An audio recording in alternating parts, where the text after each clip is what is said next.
నమస్కారం గురువుగారు. నమస్తే అమ్మా.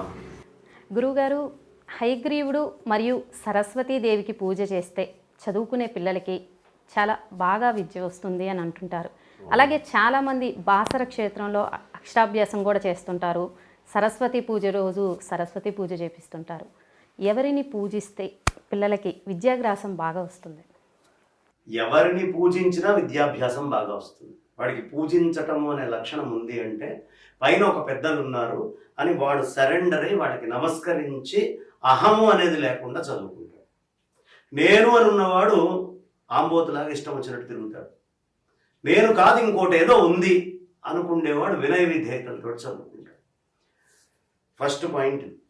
రెండు, హయగ్రీవుడు వేదాలన్నిటినీ హైహయుడు అనేటటువంటి రాక్షసుడు ఎత్తుకొని వెళ్ళిపోతూ ఉంటే ఆ రాక్షసుణ్ణి గుర్రము రూపంలో వాడు ఎత్తుకెళ్తుంటే స్వామి కూడా, విష్ణుమూర్తి కూడా గుర్రము రూపంలో వచ్చి వాడిని సంహరించి ఆ వేదాలన్నిటినీ పరిరక్షించి బ్రహ్మదేవుడికి తిరిగిస్తాడు. వేదాన్ని పరిరక్షించి వేదస్వరూపమైనటువంటి వాడు హయగ్రీవుడు. అందుకనే ఏ దేవతా స్వరూపాన్ని మనం చూసినా, రాముణ్ణి తీసుకున్నా, కృష్ణుణ్ణి తీసుకున్నా, సరస్వతి అమ్మవారిని తీసుకున్నా, లేదు శివుణ్ణి తీసుకున్నా, ఏది తీసుకున్నా వెనకాల ఒక మకర తోరణం ఉంటుంది. ఆ మకర తోరణం మీద హయగ్రీవుడు ఉంటాడు. అంటే వేద సమ్మతమైనటువంటి క్షేత్రము అని చెప్పడం.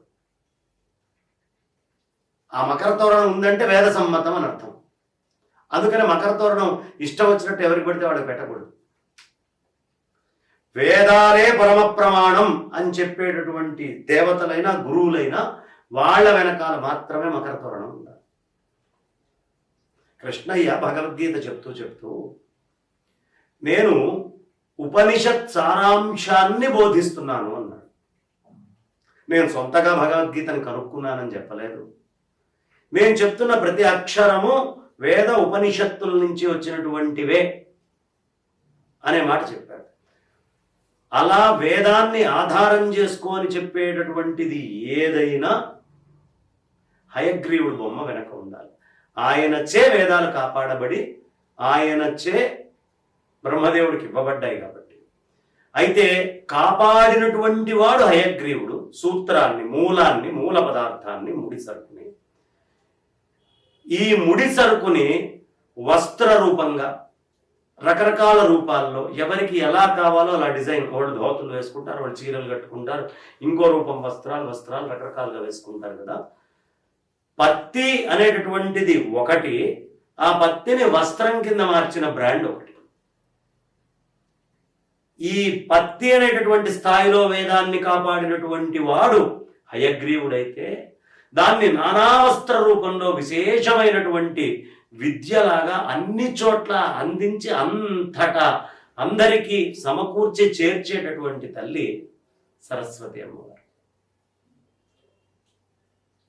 ముడి సరుకు దగ్గరికి వెళ్ళి హయగ్రీవుణ్ణి పూజించిన, లేదు ఆ వస్త్రాన్ని అంత ప్రాసెస్ చేసి జనాలందరికీ అనేక విద్యారూపంగా తానే లోపల విద్యల్లో ఉండి అందించినటువంటి సరస్వతికి పూజ చేసిన విద్య ఖాయంగా వస్తుంది.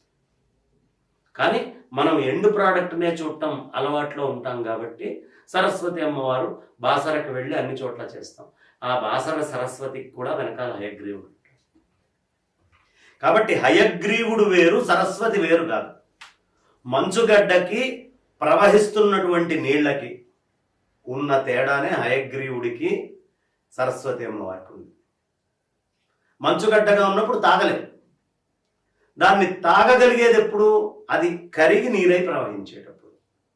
ఆ కరిగి నీరులాగా ప్రవహించేటటువంటి విద్య మొత్తం సరస్వతి. అన్నిటిలో సూక్ష్మభూతంగా ఉన్నటువంటి ఆ స్వామి హయగ్రీవుడు. ఒకళ్ళు ఎక్కువ ఒకళ్ళు తక్కువ ఏం లేదు. ఆయనే సరస్వతిగా మారుతాడు, ఆవిడే హయగ్రీవుడిగా మారుతుంది. కాబట్టి విద్య ప్రధానం ఇక్కడ. అలాంటి స్టాటిక్ అండ్ కరెంట్ రెండు విద్యల్ని ఇచ్చేటటువంటి దేవతా స్వరూపాలు కాబట్టి ఎవరిని పూజించినా భక్తితో, శ్రద్ధతో పూజించాలి. ఇలా సరస్వతి అమ్మవారిని పూజించండి అనేటటువంటిది సంప్రదాయంగా కవులందరూ కూడా మనకి మొదటి నుంచి చేస్తూ వస్తున్నది కాబట్టి మొట్టమొదటి గణపతి ప్రార్థన, ఆ తర్వాత సరస్వతి అమ్మవారి యొక్క ప్రార్థన, ఆ పైన గురువు యొక్క ప్రార్థన.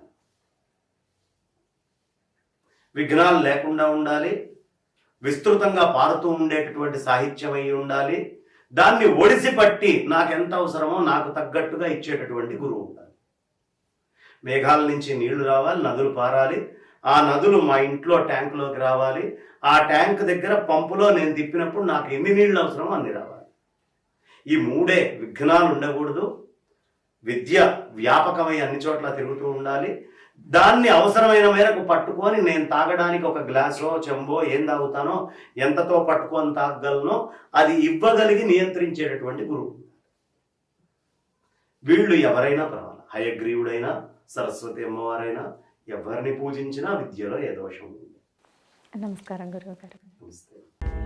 సనాతన ధర్మం ప్రపంచానికి ఒక వరం లాంటిది.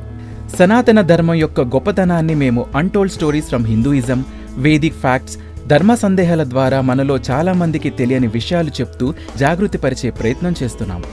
సనాతన గొప్పతనాన్ని చాటేందుకు వీడియోస్ను లైక్ చేయండి, అలాగే షేర్ చేయండి. సబ్స్క్రైబ్ చేయడం ద్వారా మాకు సపోర్ట్ ఇవ్వండి. అలాగే మీ అభిప్రాయాలను కామెంట్స్ రూపంలో పంచుకోండి.